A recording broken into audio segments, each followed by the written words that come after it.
Hello guys, welcome back to my channel at we're back after freaking 2 months.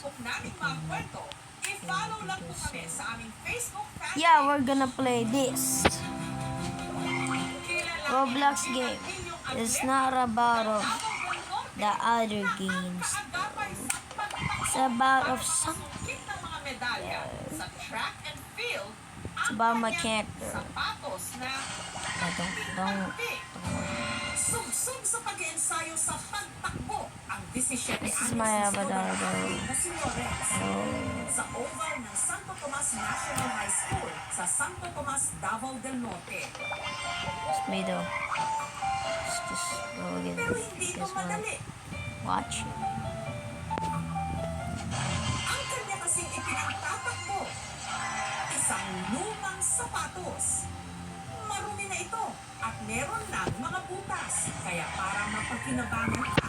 Kinakaya naman kasi sa pag nasira, bumibili kami na pang-nikit, Paano mo? bagal ganyan. Tapos pag umiikot, tinabi ko What's sa ligo this? na babawi Let's simulate 6. At Green April 1, sumabak si Lorenz sa The one- event sa Davao Region Athletic Association. Everyone always wants Saan to ang do mananalo, this. kakatawan sa region sa palaro So, naman sa 2024 how about we na go gaganapin with- sa Cebu City. Hindi ito madali. Sabi ko nga sa kanila, walang magic sa buhay. Lahat ng winning moments. Asa tumasap? hihirapan. How about we go check it? Si Lorenz, ang pinakamaliit. Wala po talaga sa height, nandun po talaga yan sa fighting spirit, saka praying dyan. Tensyonado ang naging laban ni Lorenz. Sa 100-meter dash, dikit ang laban. Pero sa huli, si Lorenz nakaalagwa. Sunod naman siyang sumalang sa 200-meter dash.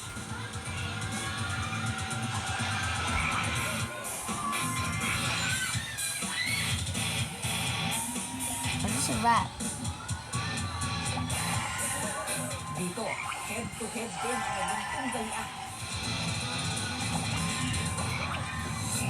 Sa 400-meter dash,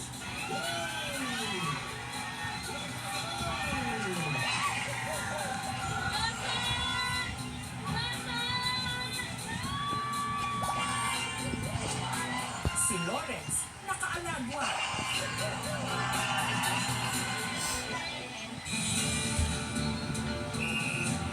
Maya-maya pa, sa 4x100 relay naman siya kumalipas.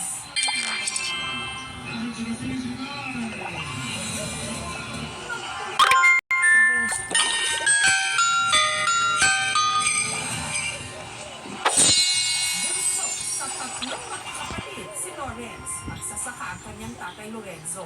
May ko nilisod ba kung kay kining trabaho lagi na ko ang tanong ko maisip ko sa mga biyota kasi mo harvest mo na pagkano ka sa kato ikaduha kung harvest ng mais maunang usahay Ang kanya namang nanay Sylvia, sa munting tindahan lang nila umaasa.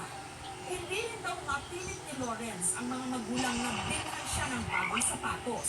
Nasa kolehiyo na kasi ang dalawa niyang mga nakatatandang kapatid. Mga tuition din nila, sobrang mahal. Nakita po kasi kaya niya, nahihirapan din sila mama. Ginawa ko na lang din inspiration sa laro ko na kailangan kong manalo para makayaw ng dagang ba kung kay luoy ba lang ay luoy ang isang ilahang kahintang mga kanang ito agad ang dagang dito luwas-luwas sa ugat dito ako ang work nga sa kung nahadlog ito may tabo ito ginagawa kay Inawak ko sa kanya ba kasi pinahinto ka siyang tatay. Kapag tapos ayaw na ginto. kailangan kong manalo para maiyaw ulit sa akin kasi sa financial. Kasi pag nanalo ko din kasi kaya yung ginagamit ko pang bili ng mga bagay, hindi gaano kaano sila mama sa akin. Samantala, balik tayo sa Davao Region Athletic Association. Si Lorenz sumalang na sa 4x100 relay.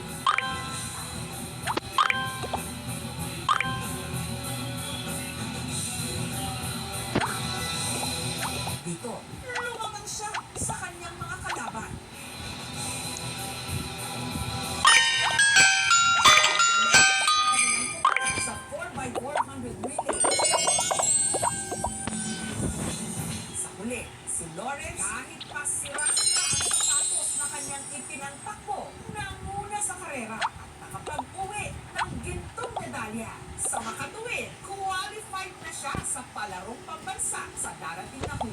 Ngayon, kakuha na ako ng 10 golds.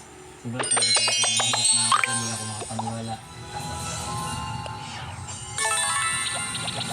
Ang koponan din ni Lawrence ang nag-uwi ng kampyonato sa track and field sa buong Region 11. Congratulations!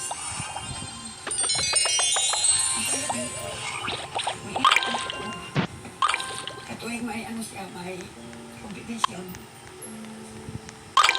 Kasi pagod siya. Madalas kasi naroromanticize natin na though magaling yung mga atleta natin, pero kasi sobrang kulang eh. Nahihirapan yung mga bata, especially yung mga kapos palad, yung mga potential. Nakakalimutan lang isipin na ang mga atleta natin tuwang-tuwa tayo. Pero hindi natin nakikita madalas kung ano yung mga pinagdadaanan sa likod ng mga panalo na yun. Sana, napansin din ng gobyerno na yung mga athletes natin hindi lang naman sarili nila yung pinagdala nila, kundi yung bandila ng bayan natin. Tanggap natin na obviously, pero yung DepEd, maging yung LGU, malaki rin ang bigay na tulong. Meron tayong magandang Glamorous Sports Complex kung saan every so often nandito sila upang magsanay. Sinagot ko ng probinsya yung kanilang uniforme, patos, pagkain, transportation, vitamins, insurance. Ang usapang pondo kasi magandang ating tayong kitag-compete sa mga sa agrikultura, infrastruktura, sa health. Kasi nung nag-loan po ako, I spent 20,000 just to buy may kakulangan, pero sa ibang banda naman, hindi po pwedeng sabihin na walang suporta po yung LGU, especially sa DepEd. Though yung budget lang kasi limitado. Samantala, nitong Miyerkules, may binisita si Lawrence, ang dati niyang guro na unang nakakita ng kanyang potensyal sa pagtakbo. Proud na proud ka naman sa iyo. Diyan pa rin ang pagiging humble mo na bata. Yun po yung nakikita ko sa iyo, yung pagiging persigido mo. Thank you po kasi ikaw yung nag-post sa una pang sali ko. Hindi talaga ako nag-expect din naman kasi sobrang tatangkad din ako.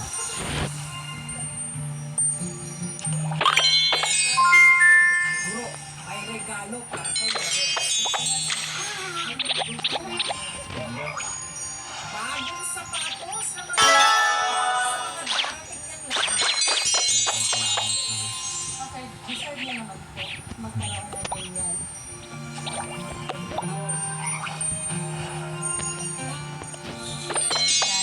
Sobrang lang.